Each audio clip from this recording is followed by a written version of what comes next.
Hello everyone, and welcome to Fat 50 and Running a Marathon, a channel dedicated to health, diet, fitness, and goal achievement.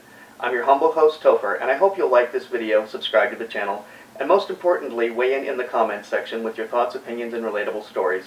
This is the Thick or Thin Thursday video for the 27th of June, 2024. Well, those of you who regularly watch this channel will notice something about today's video. It's a day late, and I do apologize for that. Problem is that we had a electrical issue, which then created a Wi-Fi issue, which meant that downloading, or rather I should say uploading, a video yesterday was pretty much impossible. So I apologize for that. And since I did in fact see my cardiologist yesterday and I wanted to report on that, I thought let's go ahead and get this in today. And it is a day late, and I apologize for that again.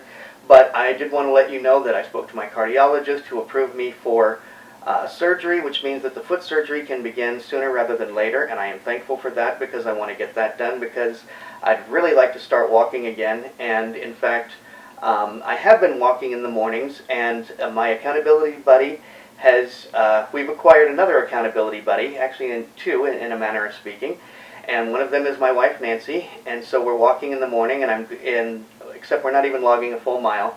But I'm grateful for them walking in the morning, and I'm grateful to be able to have accountability buddies.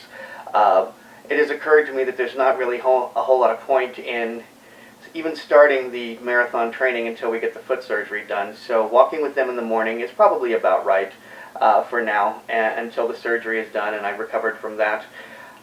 In the meantime, though, I did have an extraordinary BP, 120/70. I've got to admit, I don't know the last time that my blood pressure was so perfect, so ideal. I'm sure it was at some point, like probably shortly after my heart attack, and I had new valves in my heart, or after the surgery anyway.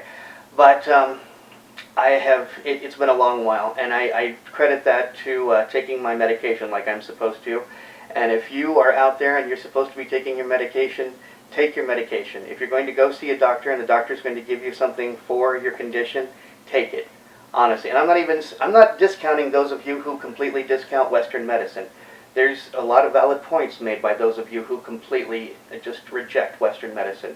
I get that. But if you do go to a doctor and that doctor prescribes you something, take what he or she or they prescribe to you, by all means. I mean, that's just all I'm saying here. Now, I want to get back to the issue of accountability buddies, and I'm wondering, does increasing the number actually make the likelihood greater that you will be doing what you're supposed to be doing, or does it make it smaller? I, for one, remember when you were doing group projects back in high school and that one guy said, just give it to me, I'll do it? That was me. My grades mattered to me probably more than anybody else that I was in the group with, and so I always ended up doing pretty much all the work.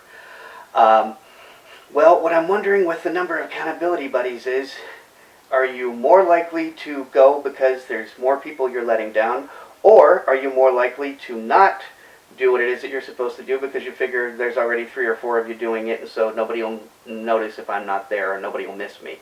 And that's what I'm wondering with you. That's what the question that I'm posing to you, the audience.